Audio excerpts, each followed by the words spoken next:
Assalomu alaykum barchaga. Dastlab o'zim haqimda qisqacha to'xtalmoqchiman. Ism-familiyam Qosimov Asilbek. Huquqshunos, advokatman. Havaskor dasturchi. 10 yillik ish tajribasiga egaman. Hozirda soliq maslahatchilar kursi tinglovchisiman. Soliq kodeksi bilamizki, o'qilishi juda qiyin, havolaki normalari juda ko'p, tushunish biroz qiyin. Shuning uchun men ushbu soliq kodeksini har bitta moddasini qisqacha sharhlab o'tmoqchiman.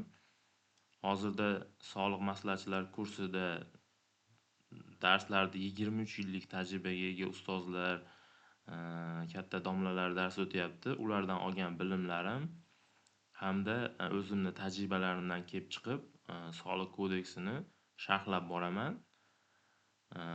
Bu video darslardan asosiy maqsad birinchidan soliq kodeksini ko'pchilikka tushunarli bo'lishi uchun sodda tilda tushuntirish va ikkinchidan o'zimni bilimlarimni mustahkamlash hisoblanadi. O'ylaymanki, ko'pchilikka foydali video bo'ladi. Birinchi modda. O'zbekiston Respublikasi Soliq kodeksi bilan tartibga solinadigan munosabatlar. Ya'ni bu yerda pauza qilib to'liq matnini kodeksdan ko'rib olishinglar mumkin. Ya'ni bu modda nima deyapti? Soliq kodeksi quyidagi munosabatlarni tartibga soladi. Ya'ni soliq va yig'imlarni belgilash, soliq yig'imlarini joriy qilish, soliq va yig'imlarni bekor qilish, ularni hisoblab chiqarish, to'lashga doir munosabatlar. Bundan tashqari, soliq majburiyatlarini bajarish bilan bog'liq munosabatlarni tartibga soladi. Endi shu o'rinda tabiiy savol tug'iladi. Soliq va yig'im o'zi nima? Bir-biridan nima farq qiladi? Keling, shuni to'xtalib o'tamiz.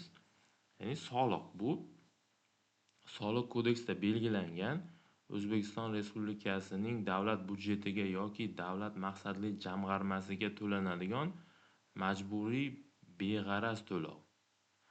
Yig'im bo'lsa budjet tizimiga ushbu kodeks yoki boshqa qonunchilik hujjatlarida belgilangan majburiy to'lov. Farqlariga to'xtaladigan bo'lsak, soliqlar faqat soliq kodeksi bilan belgilanishi mumkin. Yig'imlar soliq kodeksidan tashqari boshqa qonunchilikda ham belgilanishi mumkin. Soliqlar beg'araz, ya'ni evaziga hech narsa talab qila olmaysiz. Chunki kodeksda shunaqa yozilgan, beg'araz to'lov, evaziga hech narsa kutmaydi to'lovchi. Yig'imda bo'lsa, evaziga ma'lum bir harakat bajariladi, ya'ni vakolatli organ yoki uning mansabdor shaxs tomonidan yuridik ahamiyatga ega bo'lgan qanaqadir harakat amalga oshiriladi. Yig'im to'lovchiga muayyan huquq beradi yoki ruxsat etuvchi hujjat olish huquqini beradi. Misol qilib aytadigan bo'lsak, soliqlarga qo'shilgan qiymat solig'i, yer solig'i, mol-mulk solig'i misol keltiradigan bo'lsak, yig'imlarga esa mana tamaki mahsulotlari bilan chakana savdo qilish huquqini berish uchun yig'im, ya'ni bu yerda huquq beryapti. Tamaki mahsulotlarida chakana savdo qilish huquqini beryapti. Bu yig'im. Masalan, yer solig'i, mol-mulk solig'i evaziga hech narsa bermaydi. U beg'araz yig'im.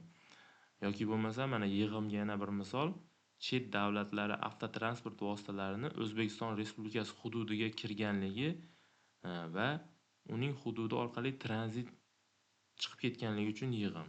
Ya'ni bu yerda ham chet el transportiga O'zbekistondan kirib, u orqali chiqib ketish huquqini beryapti. Bu yig'im. Shuningdek, yana bir narsani farqlab olishimiz kerak. Ya'ni fuqarolik qonunchiligi va soliq munosabatlari. O'zi soliq munosabatlari yuzaga kelishidan oldin aniq fuqarolik huquqiy munosabatlar yuzaga keladi. Masalan, yer solig'i to'lash uchun yer sotib olinadi yoki mol-mulk solig'ini to'lash uchun kimdir mol-mulk quradi yoki sotib oladi. Undan keyin soliq munosabatlari yuzaga keladi. Kimdir savdo-sotiq amalga oshiradi, oldi-sotdi shartnomalar tuzadi. Buning natijasida foyda, zarar kelib chiqadi va ushbu munosabatlardan so'ng soliq munosabatlari yuzaga keladi va shu yerda soliq qonunchiligini qo'llashda nozik bir chegara bor. Ya'ni qanday holatlarda fuqarolik kodeksi amal qiladi.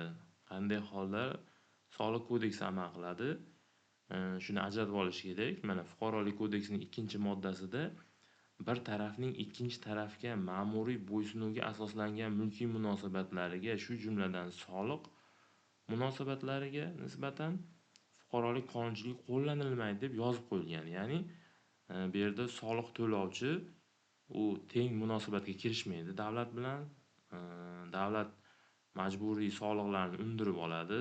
Bu yerda teng munosabat emas, ya'ni bo'ysunuv bor va ushbu soliqqa tortish, soliq masalalari, soliq hisoblash, soliq maqsadlari bo'yicha yuzaga keladigan munosabatlar soliq qonunchiligi bilan tartibga solinadi. Fuqarolar o'rtasida, tadbirkorlar o'rtasida teng munosabatlardagi masalalar bo'yicha fuqarolik qonunchiligi tartibga soladi.